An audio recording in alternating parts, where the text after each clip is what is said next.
I'm Daniel. That's Luke. Welcome to the 2025 Free Agency Recap. I'd like to tell everyone how this works, Luke. Yeah, sure. So we'll kind of run through just some of the large free agency signings, maybe even some extensions. Obviously, some big extensions, not unrestricted free agents, and then run through some of the franchise tags and even just some of the big offseason moves for 2025. But like Daniel said, with the focus on free agency. So excited to get it kicked off. This is actually one of my favorite parts of free agency in the off-season period. And I want to start off by talking about the Tennessee Titans picking up Steelers tackle Dayton Moore. What is your opinion on that signing, Luke? Yeah, so I'll say the Titans, investing in their offensive line. We'll see if, with the top pick, if they'll go quarterback. Maybe that's kind of a hint of that. With this free agency signing, there's been, a little bit of rumors kind of earlier on that they might try and trade out of the pick, but that seemed to kind of calm down a little bit. So I don't know. Maybe this signing, really indicates that they might go out and get a quarterback, and they're really trying to invest in that offensive line. Levis, I would say, really wasn't a success the past year, and maybe part of that they felt was due to the offensive line, and they felt they had to make a move. But I don't know. What were your thoughts? I mean, did you what were your thoughts maybe on the contract? I know some people were a little bit critical, of the numbers of the contract. Yeah, so I like the contract. I like the Okay. signing of Amo. Honestly, I think Damo really will elevate that Tennessee offensive line, especially for Brian Callahan during his second season there in Tennessee. Damo is a fun player. A physical player, honestly. He can help protect the offense that three different quarterbacks they can draft with the first overall selection, which I expect it to become Ward at Miami, Florida. I don't know who else will be drafted up there. It also be South Hunter or Abdul Carter, but I expect it to become Ward. So Hmm. I can see it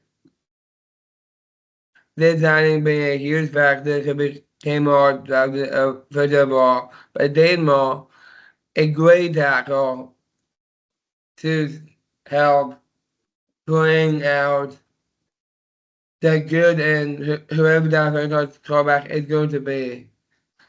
Yeah, no, I definitely agree with that. And maybe moving on to another offensive line signing, one that really intrigued me, I'll say personally as a Chiefs fan, but the franchise tagging of Trey Smith for the Chiefs, which I'll be honest, I was a little bit surprised by. I know there'd been some rumors or some talk of that, but with still a pretty sizable, a $23 million about 1 year contract. Obviously, I think he's a great player for the Chiefs, and they're going to try and work out an extension, but I don't know. Were you surprised that they franchise tagged him? And also, I guess one other point is I can't remember the exact number, but I know that this year there was very few franchise tags of players. I think there was maybe less than five or six this year, with Trey Smith being one. But I guess maybe what were your thoughts on the Chiefs franchise tagging Trey Smith?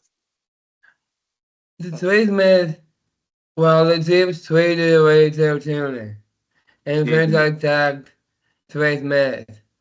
I see what they're doing. They just traded away Tuner and then plugged in Trey Smith in that same spot we had Tuner.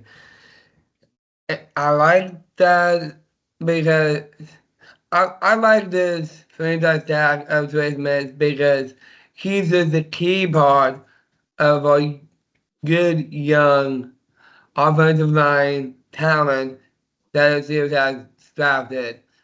It is a great pick, great extension, great tagging. It is a great opportunity for him to show off what he can be as a franchise tackle possibly. Yeah, so I think he'll probably still stay at right guard, and then I think maybe the talk is you were talking about with the trade of Tooney, potentially that Kingsley Suamataia might move over to that position as well as kind of the talk. But yeah, it'll be interesting to see. Hopefully, I think hopefully they can maybe work out an extension and he doesn't have to play just under the franchise tag. But we'll have to see because he does really make a big impact, like you said, for the Chiefs offensive line. Yes, another signing that really stood out to me. Mm-hmm. Let's keep this on the offensive line with Sure. former Indianapolis Colts guard, now Minnesota Viking guard, Will Flores. What do you think about that signing? Yeah. So another interesting one. So again, really offensive line, just really the grit of a team, and they realized that they needed another piece on that offensive line, and went out and got it. I think Will Flores will be an awesome player for the Vikings. They needed at least something to go out for their offensive line. And they got Will Flores. Good job for getting Will Flores. I'm really hoping they could reunite their friends Flores. Rose. But I don't think it's happening. But Will Flores, dude, he's a good offensive lineman. He's bendy. He, in my opinion, he's one of the best offensive linemen in this year's class. That was it. And I don't think he got overpaid, but he is going to. They're up just today. They are the Vikings are no longer a contender for Aaron Rodgers, as they did. Mhm. That Jason McCarthy is their guy, which I think is a good choice on their part. With Jason McCarthy coming back from injury, I think giving him more protection as possible would limit an injury. So where do you think, or do you have any idea where Aaron Rodgers might end up? The Hall of Fame. Well, that's no doubt. But do you think he's going to play for a team this year? I mean, it sure seems like he has interest. Yes, but I just can't see him not in different uniform. Yeah. I just can't see him not in the color green. It's just gonna be different. I'm just not used to it, and he's been in the league basically almost all my life. Yeah, it's true. I just Well, can't. I just can't see Aaron Rodgers not playing on another team right now. yeah. No, I think he might play another year, and then maybe this will be his last year. But we'll have to see. And then Daniel, maybe to me, some of the biggest signings are kind of extensions, and they really announced it kind of as one joint announcement. But the extensions of Jamar Chase and T. Higgins, for the Bengals, very expensive contracts. Obviously for Jamar Chase, the largest contract for a non-quarterback. Even just surpassing the Myles Garrett deal that he just got done, which I know we'll maybe talk a little bit about that one as well. But really, to me, exciting, but really shows that the Bengals are really trying to go all in. With Joe Burrow on a $55 million a year contract, now Jamar Chase on $40 million, and T Higgins close to $30 million. That's 110. 100 and let's say quick maths, 120 million. Really tied up in just three players, which that's a really sizable investment. Obviously, I think they're generational players, so it's probably worth taking the shot. But what were your thoughts on that? Big joint announcement and kind of news. Honestly, like they got their money. And Yeah. the highest paid non-quarterback, Jamar Chase. That's unheard of.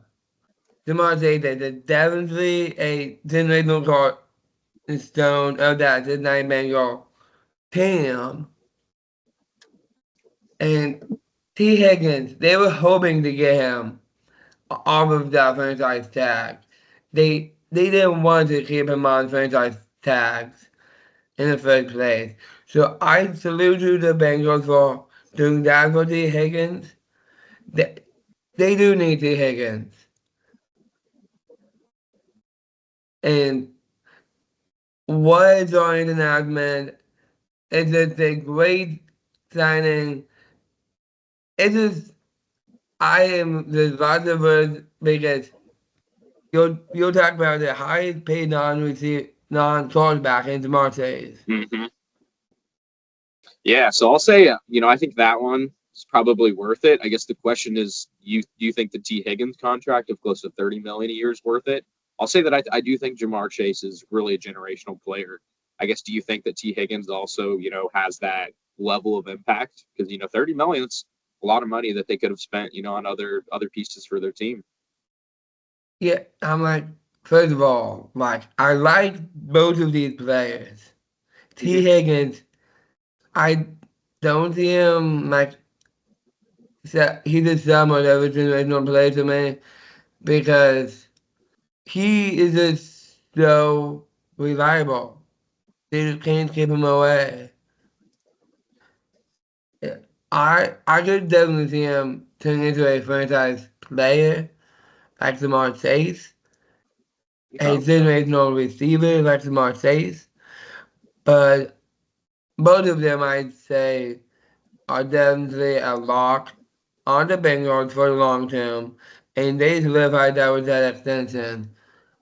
And it's just crazy, crazy news.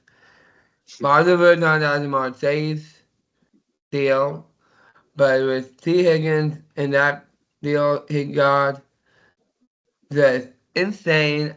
Can't wait to see what both of them does next season.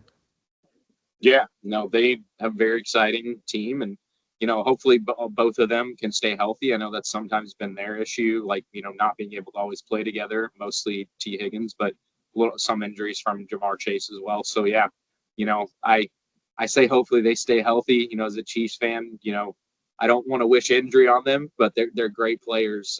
So it'll be exciting to see what they can do. Yes, I honestly like one of the best signings, literally, this offseason. I think gotta be the Cooper Cup situation coming to Seattle.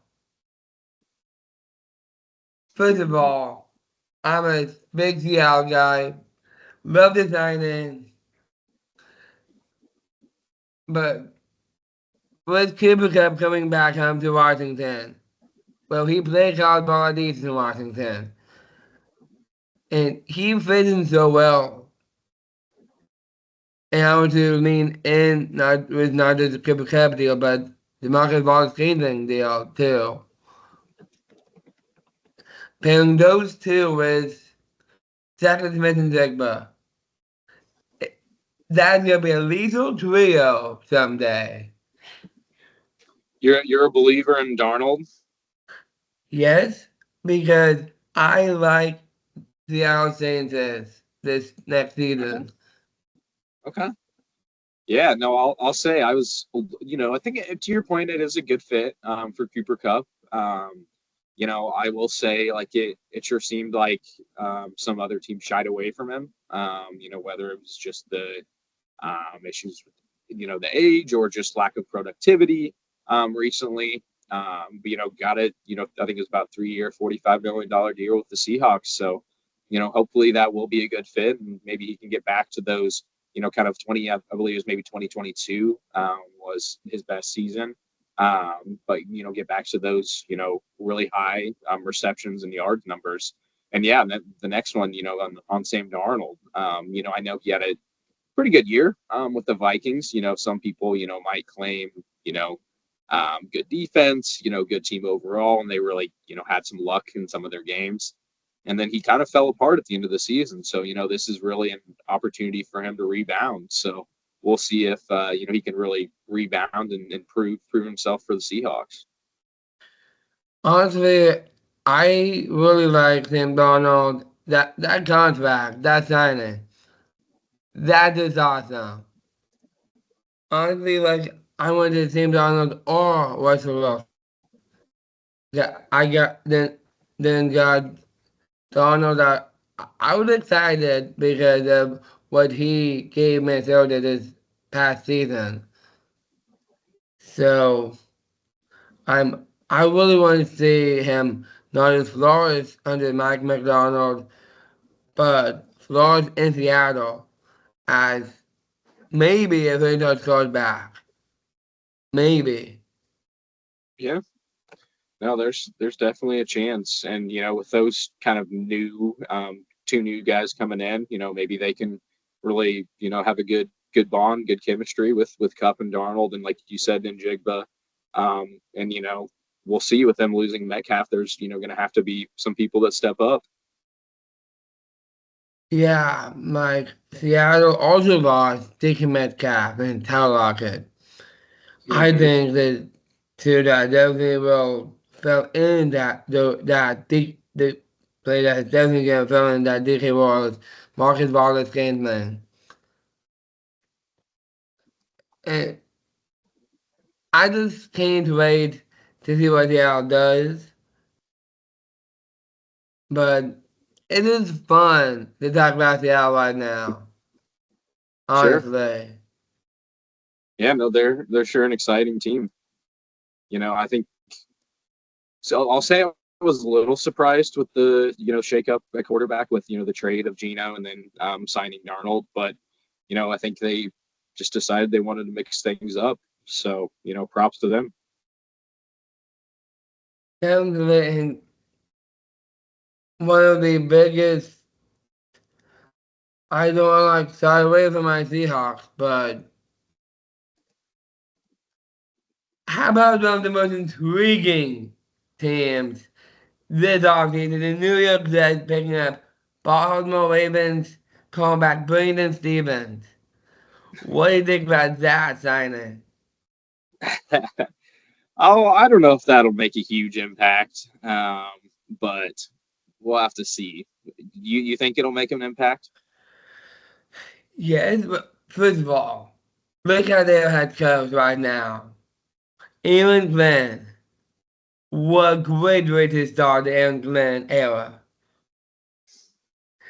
He's real good coaching. He's a really good defensive coach, and we've seen that in Detroit. And and oh my goodness, if he and first of all, he's a former New York Jet himself, and he played corner for the Jets. I can see Ahmad South Gardner literally playing like a all-star type all-pro. And then Brandon Stevens also playing like an all-pro. I can really see those two maybe Flores into a crazy good duo, possibly. This is a very intriguing team to really talk about Sure. and to vouch for as well Yeah. right now. Yeah, no, they're certainly an intriguing team. The Seahawks and the Jets. I mean, if the Jets can get anything, it'll be interesting. They had a really solid defense and some, good star players on offense. Just really couldn't put it together this last year. But we'll see. We'll see what they can do. And then I guess on the topic of cornerback, maybe one that kind of intrigued me was an extension for Derek Stingley, 3 years, $90 million. So I deserved, for probably, one of the best, if not the best, corners in the NFL. I'm getting a 3 year, $90 million extension. So I think that really shows how expensive cornerbacks are going to be now. With the league with, really showing the importance of the quick passing game and, having those great corners.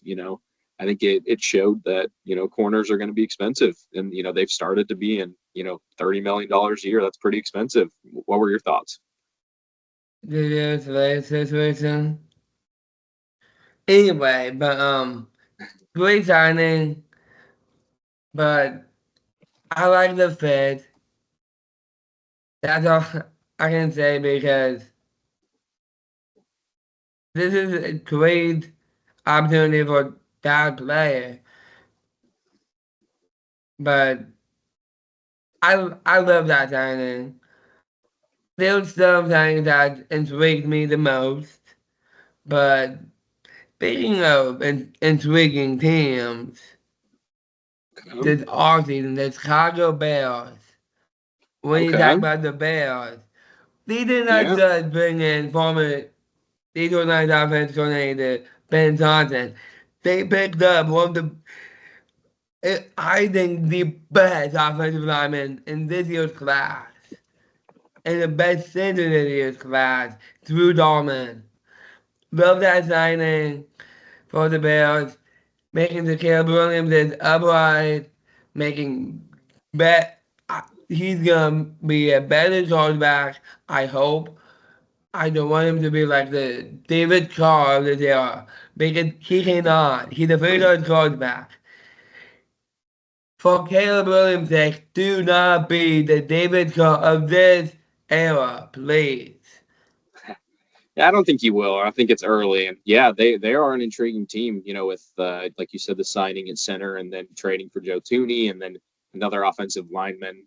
So they've really rebuilt that offensive line over the offseason, and maybe they'll also get some guys in the draft. Maybe that's also part of their strategy there, or maybe now they're set, and they can use those draft picks on other pieces for their team.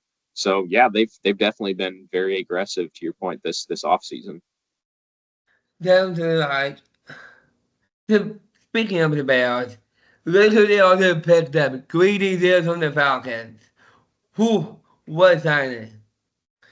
And they, I believe it's like $475, but it is great signing, great signing. The Bears need not just a very intriguing team to talk about and to draft for. They are they are loading up for a potential playoff run. Certainly possible.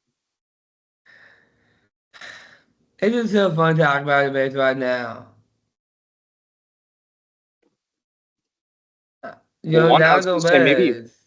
What? one. I was going to say one other one, maybe that I'll talk about. Maybe two other players we'll talk about, and then maybe we can wrap up. But one big one was, and partly just because of interest with the Chiefs, and there's rumors of Ronnie Stanley, the left tackle for the Ravens, who ended up, I think, signing a 3-year deal with the Ravens. But that was one that was interesting to me. Did you think the Chiefs had a shot, or who did you think maybe he would have gone to before the Ravens? Honestly, like, my team just can't stay away from the Ravens. Like, I get why they did that. He possibly could be a franchise tackle there in Baltimore. But I'm like,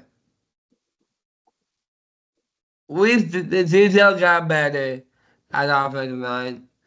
Even though we did not pick up him, but Jalen Moore, offensive lineman from the Niners. Love that signing. There's a great opportunity for the Chiefs and him. Great addition. Sure. I mean, yeah, the Chiefs really needed that left tackle solidified, especially with Tooney gone, who had previously even shifted to that position. So the Chiefs, they knew they were going to have to really target that either in the draft or free agency, and they chose the free agency route. So I think that was interesting. And then maybe one other signing that really interested me, Daniel, was the signing of Davante Adams by the Rams. I think people forget that the Rams were really one play away from beating the Eagles and, going to the NFC Championship game. As crazy as it sounds, the Rams were really close. And, I think they decided, to go out and get another piece. They also, re-signed Matthew Stafford, kept him there. There was some talk that he might leave. And, went out and got Davante Adams and kept him there. So I guess that's another team that I think is kind of really intriguing, based on their moves and then kind of what we saw late in their last season. But what were your thoughts on Davante Adams and maybe his fit with the Rams? I'll say rivals, maybe to your Seahawks. Oh, man. Davante Adams. He went home. He certainly came home. We can talk about Davante Adams to the Rams without mentioning where he went to college. Fresno State in Fresno, California. Made great signing. Great job for them to bring Davante Adams back home to where he belongs in California. I've got to them. They might go to the NFC Championship this next year. It is an intriguing signing. Puka Nacua, Davante Adams, for Matthew Stafford. That's gonna be a lethal trio in LA. Yeah, no, I would definitely agree. Well, I think we covered a lot of the major signings. So to the audience, thanks very much for tuning in. Hopefully, we gave you some really good insights into the 2025 free agency, and then, maybe some upcoming content, maybe more around the draft or just some general NFL offseason. So I'll pass it off to Daniel to sign us off. We will see you next year in 2026.